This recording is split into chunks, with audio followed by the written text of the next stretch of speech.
All right, let's start baking some bread in our bread machines. The first one I'm going to do is the Panasonic bread machine.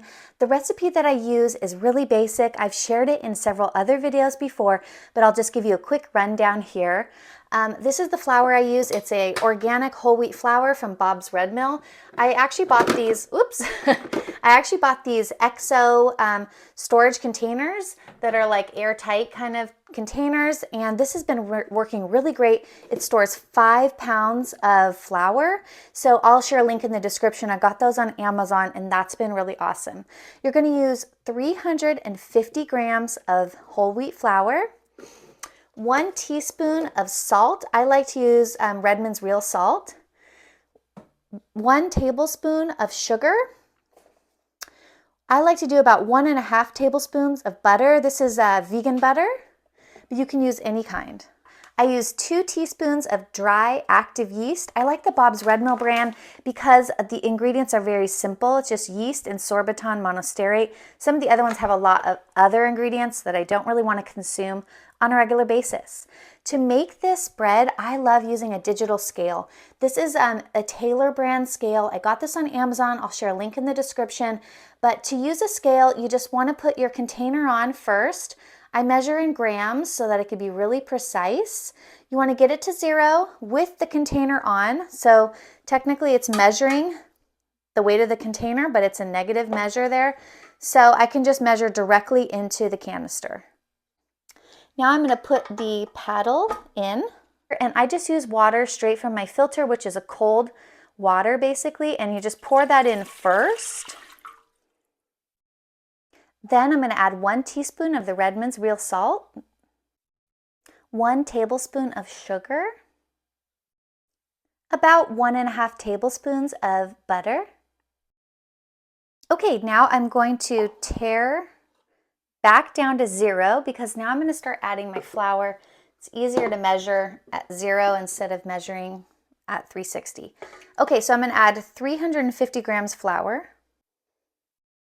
All right, so here, 337 grams. This is why I use a scale to measure and not just rely on myself measuring by scooping and perfectly getting the perfect amount of flour into a measuring cup.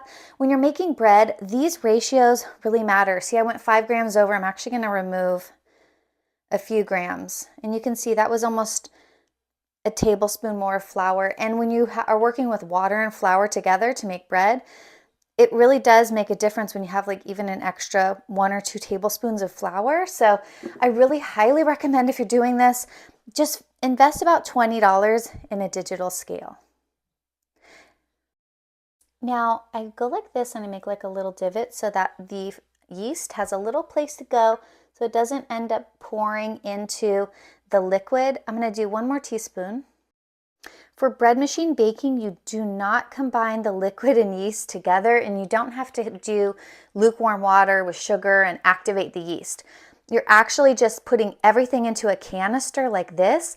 Then you put the canister in the machine, and the machine does it all for you in its special way. So this is why I use a bread machine, and I don't bother with trying to bake bread in an oven and proofing it and all this stuff, because as great as the bread turns out, honestly, I just don't have the time, and I get really sidetracked with other things going on, and then I'll overproof the bread or forget it or leave it in the oven too long, or there's just too many times throughout my day where I can actually mess up the bread, and I don't want to do that. I can't afford to do that, and I'm counting on the bread to be ready when I'm looking forward to it to being ready. So this is why I use a bread machine, and I don't bake from scratch without the machine at this point. All right, so I've got my ingredients into my canister of my Panasonic bread machine. Now it's time to put it into the bread machine maker. And I'm just gonna set it in and pivot it like that, and that was it. Oh, and if you're putting stuff like raisins, I have some cinnamon in there, you can put that and it'll drop it down at the correct time for you, which I like. Okay, so I do this one often. It's basically already preset to the setting I use all the time. I'm doing the basic bread setting on a light crust with an extra large size loaf. I push start, and in 4 hours, it should have a delicious loaf of bread, and I'll share that with you at the end. Okay, as you can see here, the Panasonic has been sitting here for about 12 minutes and it doesn't do anything yet. It's doing what's called resting. And when you're resting it, it's basically allowing the water to absorb with the flour. And supposedly, I've learned in bread baking books that that is helping for hydrating the dough. You're like allowing the grains to absorb the water to hydrate them. And here's the Panasonic after about an hour and 20 minutes. The dough is nice and soft and is starting to rise. All right, and there's 53 minutes left with the Panasonic. It's still rising, but this is the final rise. So I'm gonna show you what it looks like. There, look at that big, beautiful loaf of totally whole wheat bread in the Panasonic bread machine. And it'll bake and look just like that after it's done baking.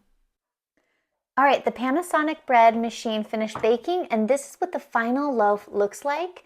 This is cool enough for me to grab by my hand, so I'll take that out. Looks good, smells good. Let's dump it over.